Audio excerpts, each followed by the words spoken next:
Hola, muy buenas noches, bienvenidos a la trama de hoy. Nos vamos a meter en una trama bien intelectual. Es un lujo el programa que tenemos esta noche y te invito a que te quedes porque compara o agarra algo que está en el aire con respecto a qué se juega exactamente en las elecciones de este año, en octubre o en noviembre, si tenemos balotaje.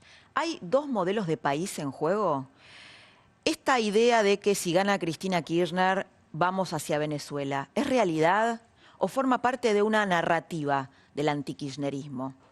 Convocamos esta noche en la trama a dos intelectuales importantes de la Argentina, de distintas generaciones y con distintas miradas. Uno es Juan José Sebrelli, que toda su vida argumentó en contra del populismo, y el otro es Eduardo Fidanza, que es articulista en La Nación, y que escribió un artículo muy interesante hace unas semanas atrás, que el título es La falacia de los dos modelos de país.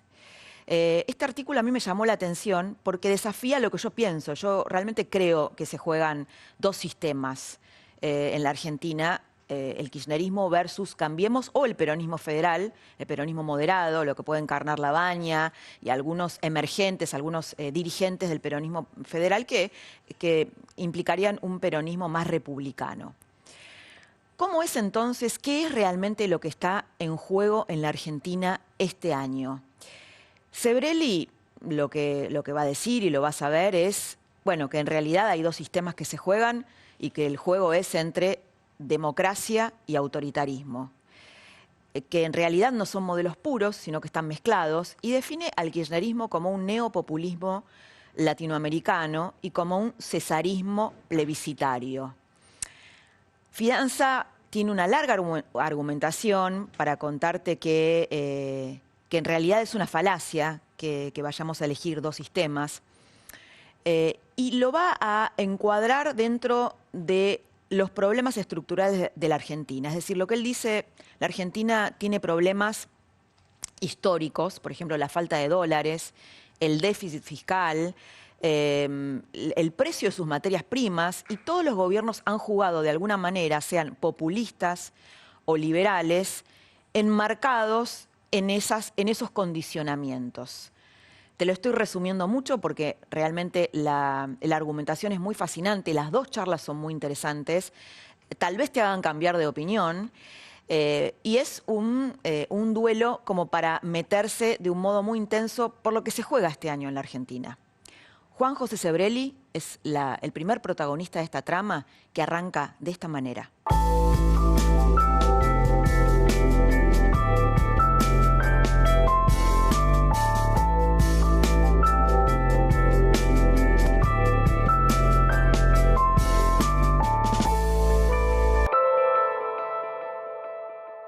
Juan José, muy bienvenido esta noche en la trama. Gracias. Un lujo que estés acá con nosotros.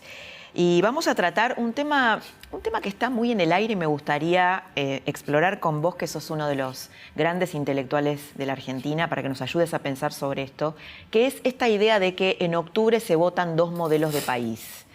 Vos sabés que hay gente que no piensa así, y hay gente que sí piensa así y lo argumenta en algún sentido. ¿Qué pensás vos? ¿Hay dos tipos de democracia o dos sistemas que vamos a votar en octubre? No hay dos motivos de democracia, porque hay democracia y hay autoritarismo, aunque el programa sea otro. Es eso, es el populismo. La grieta existió siempre y existirá porque el conflicto es consustancial a la condición humana. La única diferencia entre la resolución autoritaria del conflicto es mediante la violencia y en la democracia mediante el diálogo. Pero son inconciliables. Yo no creo en todo junto, en la unión de todos argentinos. Eso es totalitarismo.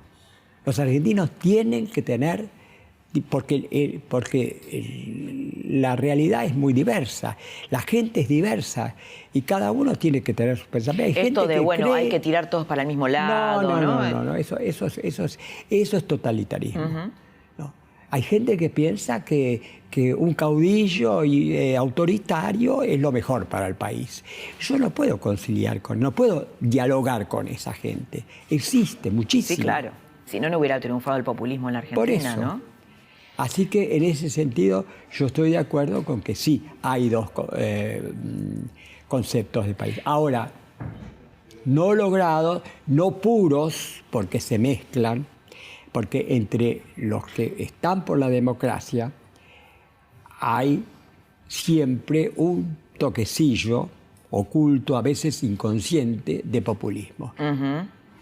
Ahora, en estos días Cristina Kirchner sacó su libro, Sinceramente, Sí. ¿no? Un título... Sí. Irónico casi. ¿Cómo podemos, una paradoja. ¿Cómo podemos tomarlo? Bueno, una Sí. paradoja. Y dice ahí, bueno, ella dice en el libro y ha dicho, y su gente lo dice, que en realidad está como la Cristina buena, ¿no? Aparece la Cristina buena, Sí. la Cristina que quiere un modelo como Portugal, como el socialismo de Portugal. O sea, en ningún momento dice vamos al chavismo, por lo menos en el discurso. Pero ella siempre, en el momento que está en baja, trata de adoptar. Es una gran actriz. ¿No? Es una gran actriz, no hay vuelta, una gran actriz. No, es una actriz de radio, como fue su profesora, una actriz de teleteatro y nada más, pero lo hace bien. Sí, lo hace. Bueno, convence. Convence. Lo que pasa es que en general, no digo el pueblo argentino, sino todos, hay una predisposición en la condición humana de ser más creyentes que dubitativos. La duda es una cosa que es casi, se puede decir que es un privilegio de los intelectuales. La gente en general tiende a creer. Y si no triunfarían, no se divulgarían los fake news que hoy están de moda, ¿no? La contraverdad, eso es lo que hoy está, siempre estuvo, pero hoy más que nunca porque tienen el medio de los grupos sociales y las redes sociales que son un principal difusor de eso. ¿Cómo imaginás un eventual gobierno de Cristina Kirchner que aterroriza a muchos, ¿no? Pero bueno, digo, ya que estamos hablando de que hay dos modelos, ¿cómo sería? Algunos que dicen, bueno... No. Bueno, si logran, imagínense, imaginémonos a Cristina presidente y Kicillof ministro de Economía, y bueno, en pocos meses es Venezuela. Ahora, está la otra alternativa que yo creo que Cristina se va a presentar, porque a mí no me gustan las profecías, menos en un país como este, que todo cambia día a día. ¿No? Pero en realidad no sé si son proyecciones, ¿no? De algo que también pasó. Yo creo que de acuerdo a la personalidad de ella, de jugadora, que dobla la apuesta cuando está perdiendo, se va a presentar. Y creo también que difícilmente gane. Y está la otra perspectiva, que es la que puede ganar, que es la perspectiva del peronismo bueno, el peronismo democrático, llamémosle, aunque es un oxímoron. La palabra, es un oxímoron, sí. Bueno, sería, pongamos, Labaña, que sería hasta ahora el candidato. Sí, Labaña puede ganar con ese engaño, pero a los 3 meses va a ser un caos total. Va a ser un caos total porque Labaña no tiene un grupo propio, ni un partido, ni nada. Es decir, bueno, lo tiene a Moyano, a Barrio Nuevo, ¿no? Pero tampoco tienen nada. Son una conjunción de personajes que quieren unirse para ganar. Es el único. No presentan ningún programa, nada. Lo único es ganar. Para eso sirve Labaña. Es un poco Labaña al gobierno y el peronismo al poder. Pero el peronismo no es el peronismo de Perón. Podía tranquilamente suplantar a Cámpora, y lo hizo. Pero ahora, ¿quién lo suplanta a Labaña si gana? Labaña no tiene la suficiente fuerza para ser un líder carismático. No lo es, ni lo va a poder ser. Sí, es extraño el liderazgo, ¿no? Es como Cámpora. Cámpora, lo menos liderazgo carismático que podía haber era Cámpora. Cámpora yo lo conocí bien, viví toda esa época. Cámpora era un diputado que decía pavada, que era protagonista de los chistes de Cámpora. Nadie hubiera imaginado nunca que hubiera sido un líder, ni carismático ni no carismático. No era un líder. Y ganó. Bueno, ahora puede también ganar Labaña. Pero el día que, cuando ganan, los que hicieron, los que le armaron esa coalición, esa pseudo coalición, van a exigir cada uno su propio... Y además están todos difieren entre sí. Todos difieren entre sí. Ahora se lo ocultan más o menos. Pero imagínate, Massa no se va a aguantar no meterse. Sí, todo el mundo va a querer hacer lo suyo y no los va a poder conciliar. Bueno, cerca de Cristina también, ¿no? En la fuerza de Cristina en Unidad Pero la fuerza de Cristina es muy chiquita y muy fanática. Sí, pero por ejemplo, a ver, Alberto Fernández es un hombre que no está de acuerdo con la reforma constitucional que plantea la Cámpora, ¿no? Que lo ha escrito incluso en su página. Esa es el verdadero pensamiento de Cristina. Lo que piensa la Cámpora, Grabois, la Cámpora, Grabois, esta reforma para cooptar la justicia. Sí. No, y para terminar con los medios, lo primero que van a hacer Grabois va a tomar los canales. El primer día toma todos los canales y después van a intervenir y después se acabaron los canales independientes. Eso lo primero que tiene que hacer, porque ella no puede gobernar con los canales. No, lo que quería decirte es que tanto en el peronismo federal, como vos bien lo señalás, en el peronismo que está alrededor de la Baña, como dentro de Cristina, del cristinismo, digamos, también hay dos miradas de países distintas, ¿no? Porque alguna gente que la rodea a ella, no sé si Alberto Fernández querría ir hacia Venezuela, no lo sé, pero entiendo que no. No, pero bueno. Sí, los más allegados a ella. En este momento, Grabois y la Cámpora. Eso es Cristina. ¿Cómo evalúas la figura? Fernández aparece a último momento. Él era un antikirchnerista, un anticristinista. Un anticristinista, claro, era un nestorista. Sí. Nestorista, por eso. Y eso se va a dar, esa grieta se va a dar. No bien tomen el poder. Es decir, hay grieta dentro de la grieta.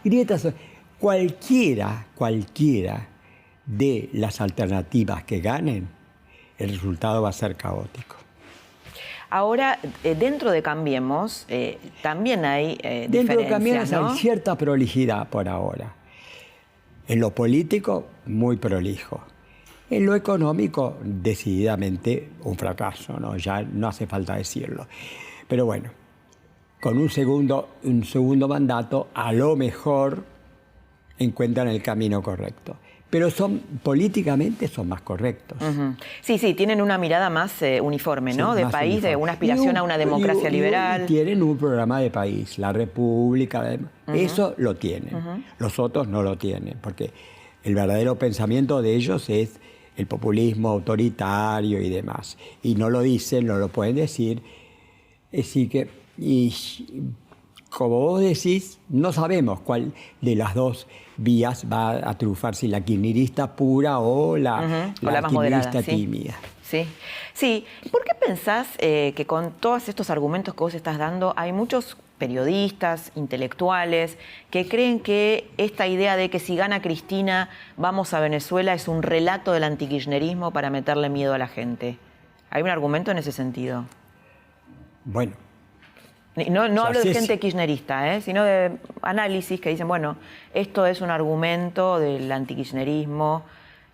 Pero Cristina se considera, es partidaria no solamente de Chávez, sino que sigue apoyando a Maduro.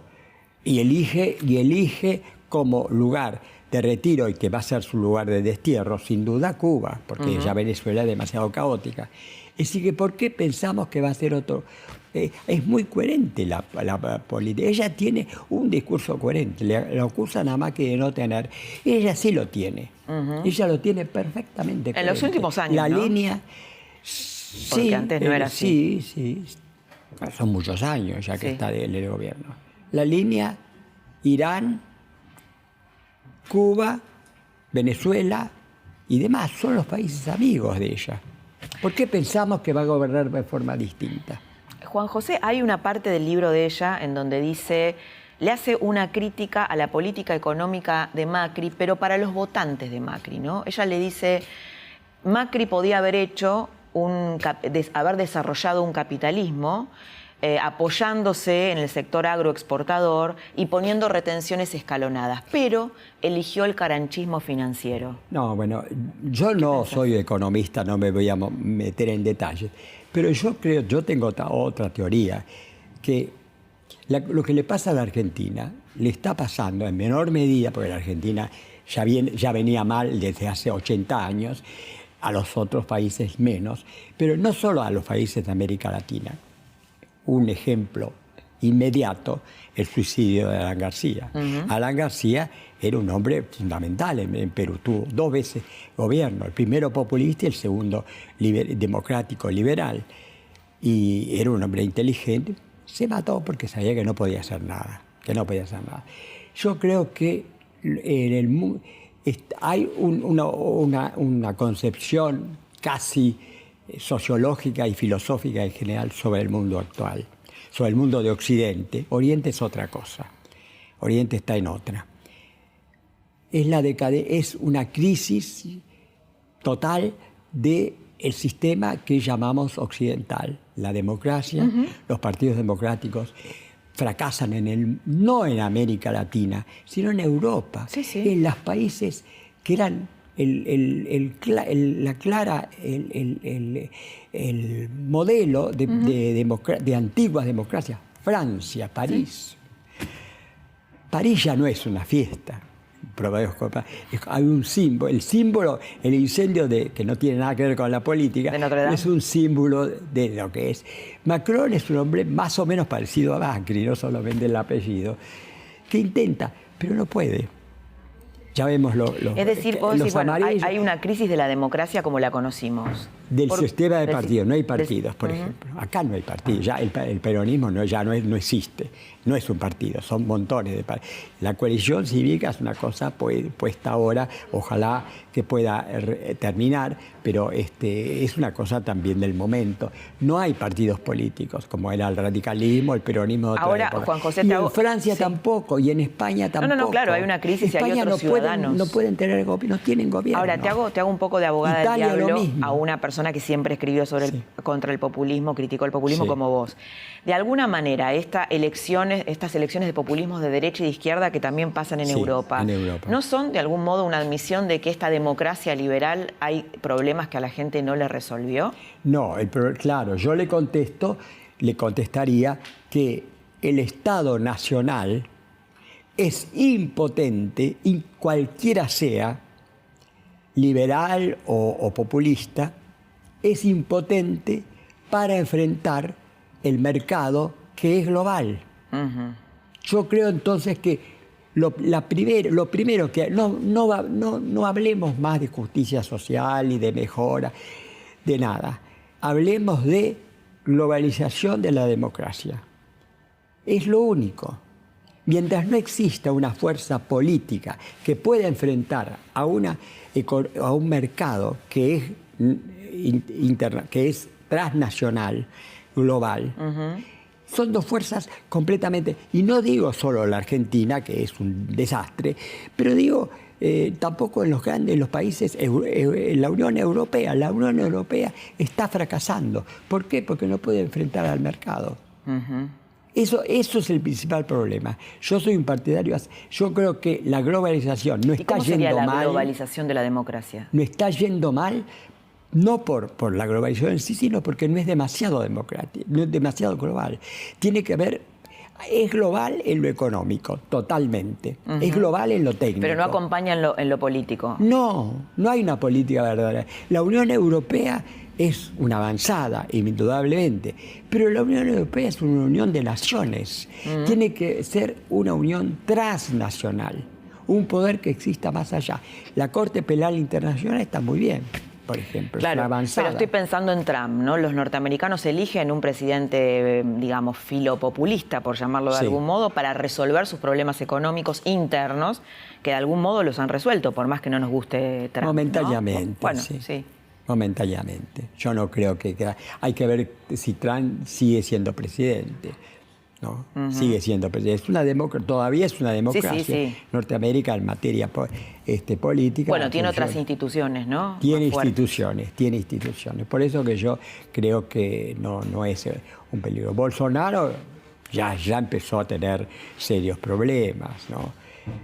Así que los populismos fracasó la democracia liberal, pero fracasaron también los populismos. No nos engañemos, aunque ahora haya un auge, es como un manotón de ahogado, ¿no? El auge del populismo.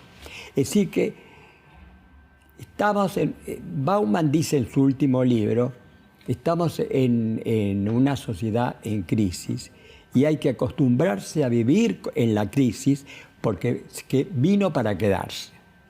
¿Cuál es la causa de la crisis? No es que la democracia no sirva. La causa de la crisis es que se está destruyendo un mundo que existió durante varios siglos y no se construyó todavía el nuevo. Es el Interland. Claro, es una transición. Las transiciones, todas las transiciones, la transición del feudalismo al capitalismo, del capitalismo temprano al capitalismo tardío, son transiciones largas y dolorosas, muy Cuando dolorosas. hablas de transiciones, ¿te referís a la revolución digital? ¿A lo que implica la revolución digital? Digital, obviamente, y a una técnica y a una economía que es completamente global. El hecho de que apretando un botón los capitales se puedan ir de un país a otro porque no les conviene, eso no hay ningún partido, ningún gobierno, por fuerte que sea, que pueda impedirlo. Lo vemos en la Argentina. Estuviste con el presidente Macri hablando de la Argentina. ¿Cómo fue ese encuentro y qué cosas querías saber? ¿Qué cosas te consultó el presidente? Bueno, me consultó dos cosas. De lo que estamos hablando ahora. No hay muchos más Pero temas la gente importantes. no te escuchó. No, me escuchó, sí, me escuchó muy bien. No, que estábamos hablando antes del programa nosotros y algo contaste. Bueno, primero me preguntó qué es lo que habían hecho mal. ¿Qué es lo que había hecho mal? Él. O sea, se sentó y te dijo, ¿qué hice mal? Eso no lo había dicho nunca Cristina. No, obviamente, no. Bueno, ya eso es hay marca, ¿no? Dos modelos de país. Hay marca, sí, el hecho de que es mejor Macri que Cristina. Me preguntó eso, ¿qué es lo? Yo le dije, bueno, el primer día cuando habló en el Congreso... Ahora, qué difícil, ¿no? Que un presidente te pregunte eso y vos decís, bueno, sí. ¿cómo yo ni dudé siquiera. Sí. Le dije, no, el discurso que dio cuando subió el Congreso, que fue un discurso muy optimista y muy... Bueno, el optimismo le habrá dicho Durán Barba que no hay que ocultar lo malo. Yo no creo. Él tendría que haber dicho... Estamos en un país fundido, quebrado, y para salir de ahí necesitamos mucho tiempo. Ahora... La verdad. Y todavía le dije, hasta podía haber plagiado el famoso discurso de Churchill, sacando la palabra sangre, solo les puedo prometer sudor y lágrimas. Eso le hubiera horrorizado a decirlo, evidentemente. Hay que ser Churchill, ¿no? Inspirarse en los discursos de Cicerón, pero eso es lo que debía haber dicho, sacando sangre, sudor y lágrimas. Ahora resulta que, y en ese momento se lo podía haber atribuido no a Cristina solamente, sino a los 80 años de populismo, desde el año 43 en adelante, que seguimos un camino torcido, equivocado completamente. Ahora, estamos en el sudor y las lágrimas. Llegamos igual. Pero ahora no lo puede decir, porque ahora la culpa es de él. Y claro. Se le van a echar la culpa a él. Eso perdió la oportunidad. ¿Qué dijo él cuando vos le planteaste eso? ¿Cómo lo tomó? Se quedó callado. Sí, no se molestó, no quedó arruinado. No, al contrario, aprobó eso. Esa era una de las preguntas. Y la otra pregunta, realmente un poco sonriente, que a un ensayista como yo, que no es economista ni nada, es un estudioso de la política, más vale desde un punto de vista filosófico, me preguntó, ¿y qué hay que hacer para salir de la inflación? Un tema muy técnico. Sí, un tema que lo desvela además, ¿no? Sí, lo desvela. Y estábamos 13, estaba Pablo Belluto. El ministro de Cultura. El secretario de Cultura. Secretario, Y Pablo Belluto se me ganó, yo lo iba a decir, se me ganó de mano y dice, con la convertibilidad. Y yo inmediatamente le dije, estoy totalmente de acuerdo. Y voy a decir, vivimos casi 9, 10, casi 10 años, no todos, pero de una tranquilidad, de una paz económica.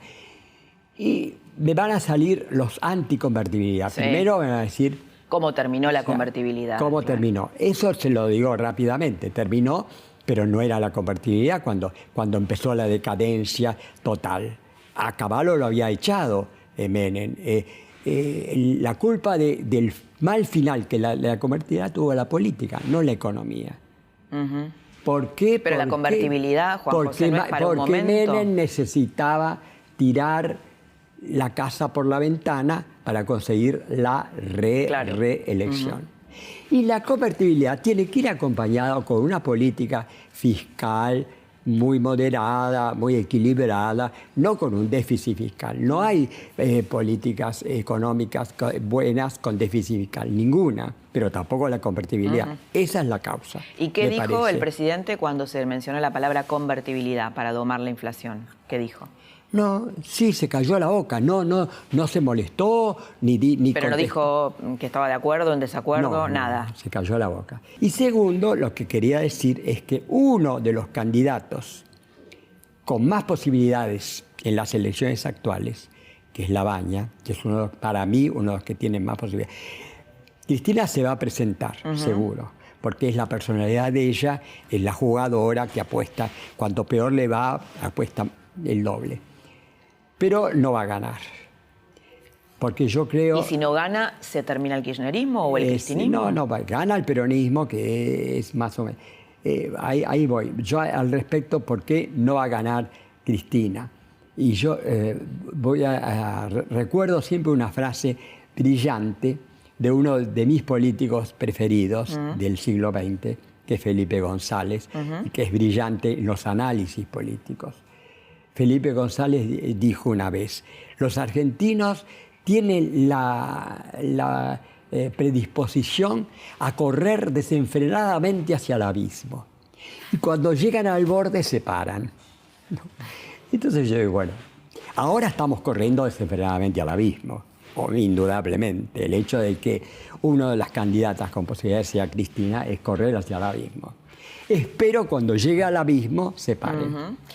Pero lo que iba a decir espera que termino esto, la que yo iba a decir, pero el que sí tiene posibilidades es Labaña. Labaña. Uh-huh. Pero Labaña tuvo los primeros meses o años, no sé, del kirchnerismo, económicamente terminó con la inflación. Bueno, de hecho, Labaña es el que denuncia la cartelización de la obra pública. Por dos cosas. Primero, porque el René-Lecoq le había hecho la tarea sucia, uh-huh, había hecho la devaluación más sangrienta de la historia argentina del siglo XX. Nunca hubo otra devaluación como la de él, nunca. La gente se calla la boca y cree que Duhalde fue el salvador del incendio. Duhalde fue el que incendió y después apareció el bombero, pirómano. Bueno, y hubo unos años de convertibilidad oculta, de convertibilidad que no osa dar su nombre. Solamente cambió el 1-1, que era un disparate ya a esa altura. Por el 1-3. Por el 3-1, o el 1-3. Claro. Exacto. Y logró años de descanso. Entonces, aunque sea por humo para salir de esta situación, no veo otra salida más que la convertibilidad. Dije, no hay. Bien, para despedirte, Juan José, quiero mostrar tu libro que es El malestar de la política, que ganó un premio, sí, el Premio Nacional de Literatura. Este año. Brevemente, ¿qué contás acá? Bueno, hago todo una recopilación de las distintas teorías políticas que ha habido desde Maquiavelo en adelante, hasta Keynes, Marx, por supuesto, Kant, Hegel. Y el último capítulo, que es el que yo le recomendé, yo se lo llevé a Macri, libro, y le recomendé que leyera el último capítulo, que se llama La difícil democracia. Y le dije que ahí estaba mi concepción, una democracia sin mitos. no los mitos de que con la democracia, los mitos del Alfonsín, con la democracia se cura. No es cierto. Lo prueba él mismo como terminó con su concepción democrática ilusoria. La democracia es muy difícil y hay que tomar en cuenta muchos aspectos al mismo tiempo. No es fácil, pero esa es la única salida. ¿Lo leerá, crees, el presidente? Esperemos, ¿no? Esperemos. Por lo menos escucha. Escucha. No hay vuelta de hoja. Juan José, muchas gracias por haber estado esta noche. Gracias a vos.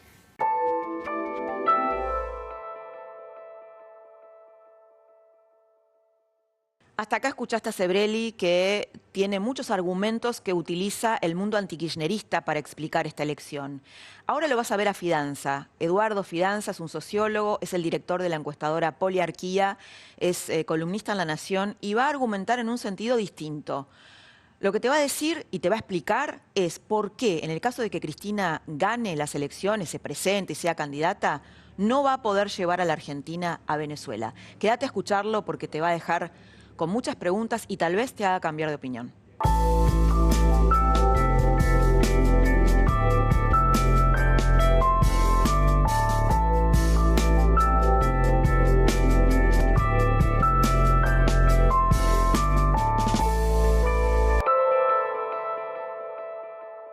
Eduardo Fidanza, muy bienvenido esta noche a La Trama. Un placer. Muchas gracias por haberme invitado a este programa. Ya que yo voy poco a la televisión. Sí, pero bueno, nosotros hemos hablado muchos años sobre notas y cosas, y hacía mucho que no hablábamos. Bueno. Y me pareces una persona sumamente lúcida, original, y que plantea cosas por fuera de la grieta. Y por eso también te convocamos esta noche, porque la pregunta que nos hacemos es, ahí está muy instalado de que este año elegimos dos modelos de países. Y hay argumentos de un lado y del otro. Y vos escribiste una columna que a mí me gustó mucho en La Nación hace un par de semanas atrás, donde decía la falacia de los dos modelos de país, algo así, ¿no? No sé si era exactamente así, pero algo así. Eso se llama así. Bien. ¿Por qué la falacia? Ya que me das la oportunidad de ampliar, porque en 5.000 caracteres hay que condensar mucho, te diría esto. Cuando yo digo dos modelos de país, es una interpretación que le da mucho peso a la economía. Uno puede decir, bueno, por cierto, la sociedad no es solamente la economía, pero a mí me parece que la economía tiene un peso importante. Diría esto, la economía y en relación con la economía las políticas públicas. Yo lo que sostengo es que si miramos la historia argentina de las últimas décadas, yo te diría es más claro eso desde 1930, cuando Argentina pierde su estatus privilegiado en el comercio mundial por la crisis de los términos de intercambio. ¿Uno qué encuentra allí? Encuentra que en la sucesión de gobiernos, unos de ideología liberal, otros podemos decir, para simplificar, pero en términos generales de ideología más populista. Bueno, eso es lo que supuestamente se elige, ¿no? Exactamente, este año. Esto que llamamos los dos modelos de país. Sí. Uno lo que ve es un rango muy amplio de debates, de pasiones y de desacuerdos en el registro que podríamos llamar ideológico. Sí. Como que hay escuelas distintas, visiones distintas. Por cierto, esto abarca no solamente la economía, sino el conjunto de la sociedad. Creo que eso incluye una interpretación sobre lo que es la democracia, las instituciones, pero también claramente la orientación económica, que uno la podría distinguir entre lo que llamaríamos orientaciones pro mercado y orientaciones pro Estado. Ahora, digamos, el populismo más orientado al pro Estado y la democracia liberal al pro mercado. Ahora, este rango de polémicas ideológicas muy apasionadas, muy intensas, muy negadoras de la presencia del otro, cuando uno va al nivel de las políticas públicas que aplicó este país, vas a encontrar un rango mucho menor de disidencias, porque las políticas públicas y las políticas económicas, y sobre todo a partir del 30, antes también, pero a partir del 30 se encuentran con problemas estructurales de este país, a los cuales tienen que enfrentar con una caja de herramientas o de instrumentos que no son muy distintas. ¿Por qué? Por ejemplo, la falta de dólares. Claro, exacto, porque yo digo, síntoma, en determinado momento del ciclo económico argentino, el país se queda sin financiamiento en dólares y no puede resolver cómo financiarse. Entonces, la fuente de financiamiento puede ser la deuda externa, la fuente de financiamiento puede ser la emisión y, por cierto, la inflación. Bueno, podría ser la generación genuina de riqueza, ¿no? Pero no le alcanza.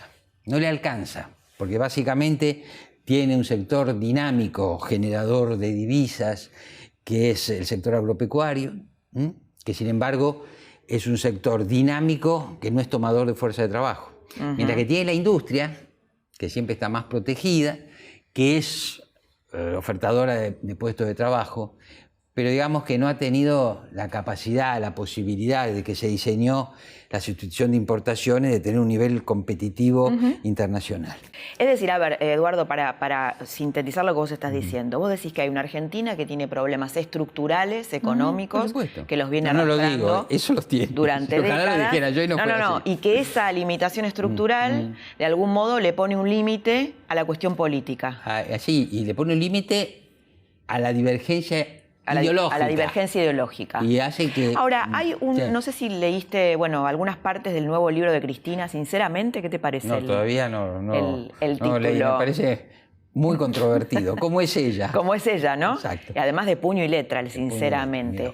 Ella dice algo que a mí me llamó la atención, porque es una crítica hacia, te diría, los votantes de Macri, no hacia sus votantes. Ella dice, Macri podría haber hecho un capitalismo, el desarrollo del capitalismo, disciplinando al sector agroexportador a través de retenciones escalonadas, pero eligió el caranchismo financiero. Sí, la liberación financiera. Claro. Sí. Digamos, porque Macri vino a hacer esto, ¿no? Vino a desarrollar un mercado. ¿Por qué no pudo hacerlo? No, a ver, yo no puedo juzgar eso.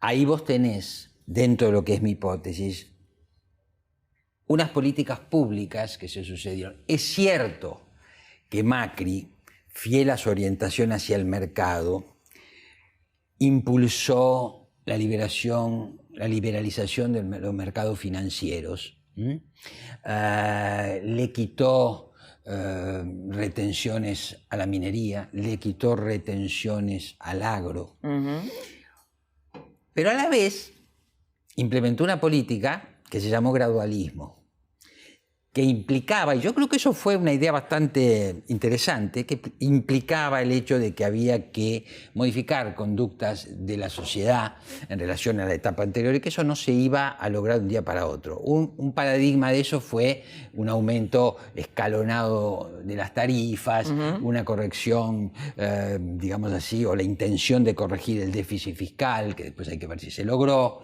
etc. Ahí vos volvés a ver un mix entre medidas liberales y medidas más pausadas. Y ahora, yo no quisiera que esta hipótesis hubiera confirmado de esta manera. ¿Cuál es el programa o el mini programa para llegar a las elecciones? Una forma de control de precios, frenar el dólar, frenar el aumento de tarifas, volver a dar subsidios. Aquí tenés un gobierno pro mercado que por razones de su estrategia electoral, etcétera, adopta el instrumental de un gobierno populista. Bueno, este es el punto. Ahora, ese es un plano, sí, ¿no? Estaba pensando en esto, ¿no? Porque alguien que te escucha también podría decir, bueno, pero a ver, Cristina, por ejemplo, nosotros teníamos soberanía energética, la perdimos durante el cristinismo, un déficit fiscal gigantesco, y en este gobierno... yo marcaría una diferencia. ¿No? Trataron de enderezar un poco eso, ¿no? Desde ya, y hay que decir algo. Se habla de la corrupción del kirchnerismo. Hay muchas pruebas de esa corrupción. Ahora, de punto de vista de la historia de este país, el desastre del kirchnerismo fue haber desaprovechado una oportunidad histórica cuando, empezamos hablando del 30, tuvimos una coyuntura excepcional durante 5 años por lo menos, que permitió superávit fiscal, comercial, se lo dilapidaron. Hay un episodio que me contó a mí uno de los miembros del equipo de Labaña, cuando Labaña le dice a Macri, creemos un fondo contracíclico con lo que hemos acumulado, le dice a Kirchner. Sí. Kirchner dice primero que sí, lo anuncian, sí, y a la semana se arrepiente y le dice a Labaña, o le habría dicho a Labaña, mira, ahora el ministro de Economía voy a ser yo y esto sí. no lo voy a aplicar. Labaña regresa. Necesitaba plata para la campaña. Sí. Labaña regresa, le dice a sus colaboradores, quédense un tiempo más, pero yo llego hasta aquí.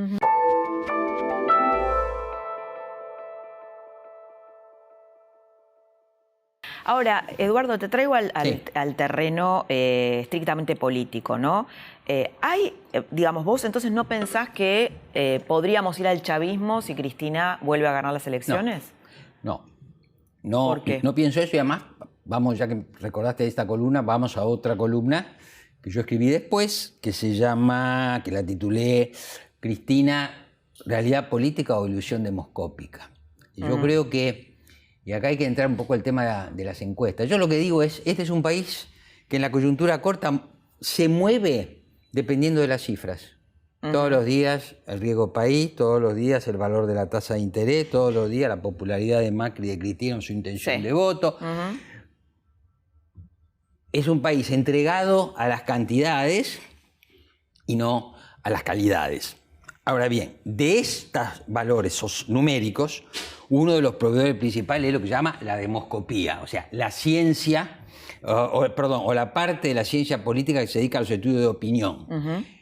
Me parece, yo lo sostengo ahí, sobran encuestas, falta análisis sociológico de la política. Se suele decir, la encuesta es una foto. Un sociólogo, que también le recomiendo a tus televidentes, Pierre Bourdieu, escribió una vez una nota, un artículo, se llama La opinión pública no existe. Dice, hay tres problemas de la opinión pública. Uno es que muchas veces las encuestas ponen la agenda.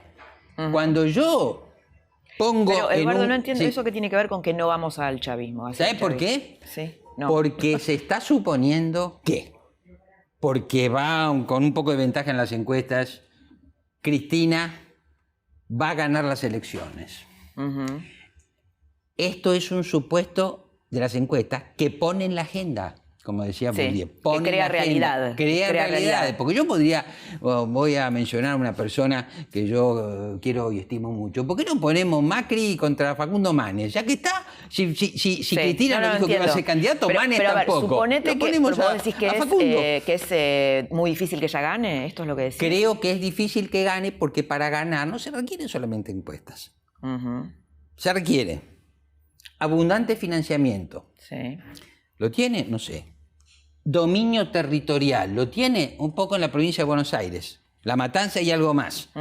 Se requiere el consenso de los gobernadores. Se requiere la simpatía y el apoyo de las corporaciones. De los factores de empresarios, poder. Claro. Sindicatos, iglesia. ¿Los tiene? Bueno, cuando ella demuestre que además de las encuestas prematuras, tiene todo esto, lo pone en funcionamiento, bueno, entonces habrá que reconocer que es imbatible y habrá que reconocer un fenómeno político hasta que no lo tenga. Está bien, pero digo, yo no lo sé. Esta idea de que si ella gana, por ejemplo... Y después el chavismo. Claro, ella ha dicho, bueno, que no está en algunos discursos, que la división de poderes es obsoleta. Sus hijos políticos de la cámpora hablan de una reforma constitucional para democratizar la justicia o cooptarla. Esas son las afirmaciones más fuertes. Yo quiero decir. Ahora habla de Portugal. Claro, pero para que Cristina nos llevara al chavismo, hay que suponer que los otros no juegan. No juega la situación política internacional, no juega el hecho que tenemos al FMI adentro y si lo sacáramos afuera, Argentina se queda sin financiamiento. Acá hay un punto importante en este debate que apasiona de la grieta. Esta es una situación crítica. El país es un paciente que está con un respirador artificial que se llama Fondo Monetario. Se lo sacan y fallece, o se lo sacan y tiene una crisis terminal. No tiene acceso a financiamiento internacional y por lo visto con el riesgo país donde está no lo va a tener por ahora. De manera que la Cristina que llegara Es una Cristina llena de restricciones, en una sociedad, y hoy viene la modernidad de la Argentina, en una sociedad con bastante desarrollo, con oposición, con una cantidad de cosas.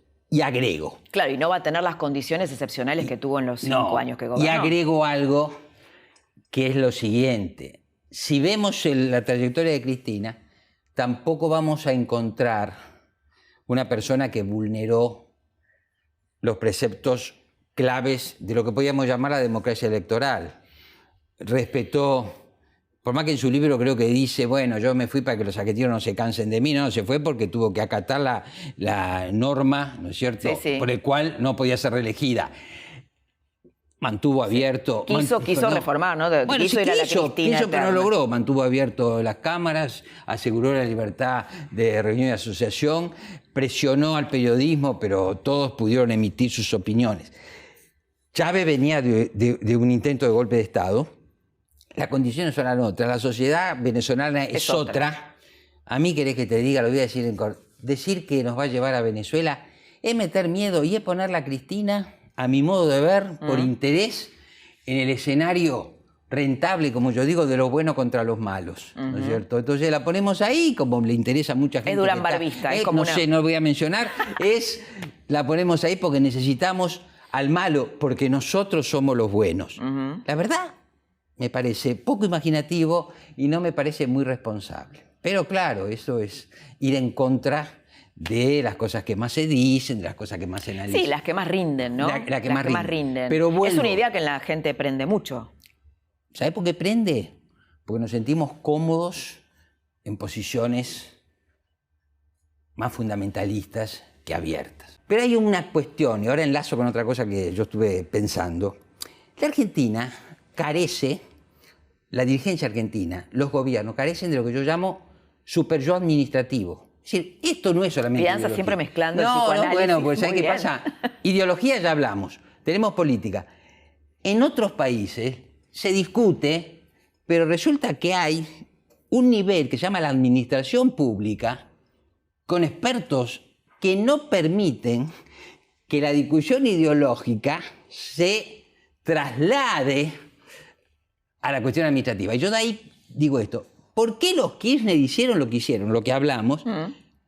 Y Evo Morales a la izquierda y Sebastián Piñera a la derecha no se lo permitieron. Porque hay una conciencia administrativa.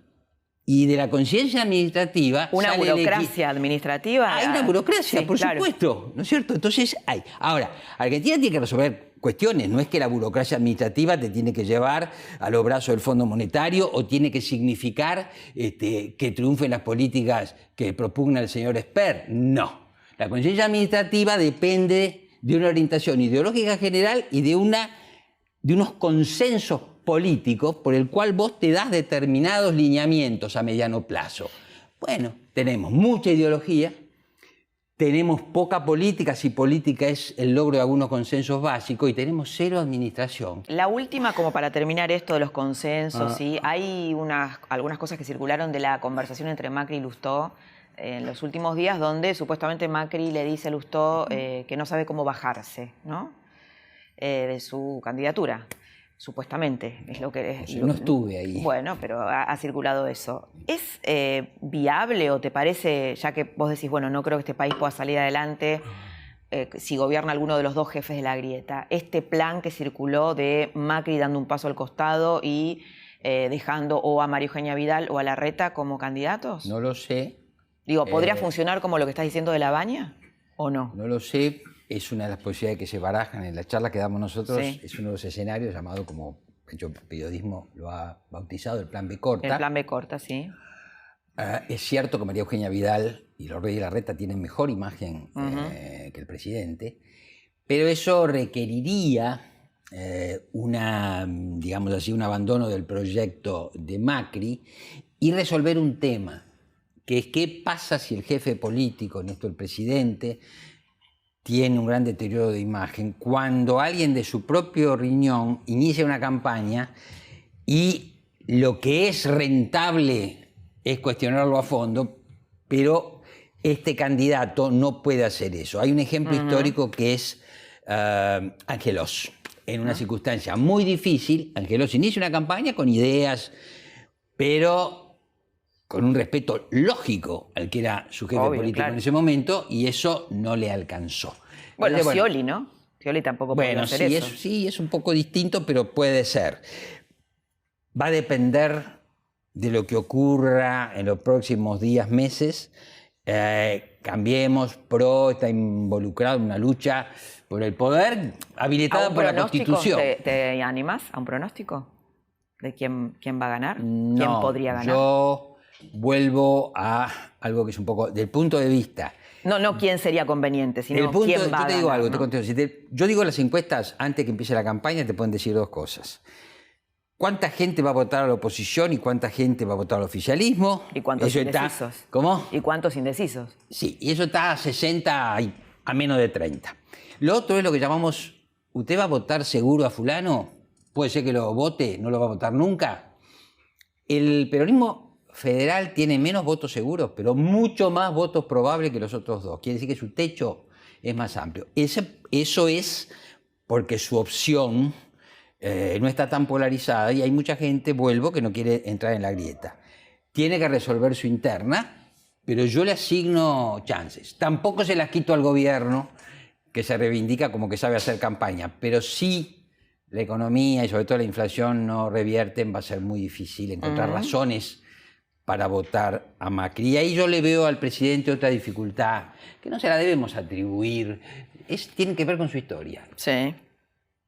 Los empresarios en el gobierno se llevan bien con coyunturas tranquilas, o con el deseo de progresar, o con expectativas positivas, porque la gente dice, bueno, un empresario es eficiente, es moderno, sí, va pero al además mundo, este presidente no se lleva bien con los empresarios, ¿no? ¿Cómo? ¿No se lleva bien Macri con los empresarios? No, pero yo me refiero el votante con un presidente empresario. Sí. Tengo expectativa de progreso y este hombre, cuando las expectativas se revierten y la situación se vuelve dramática y la gente empieza a sentir que pierde su capacidad económica, ¿sabes lo que te dicen los focus? El presidente es un empresario, dice. Los empresarios ajustan el país y el presidente ajustan sus empresas. El presidente va a hacer lo mismo con el país.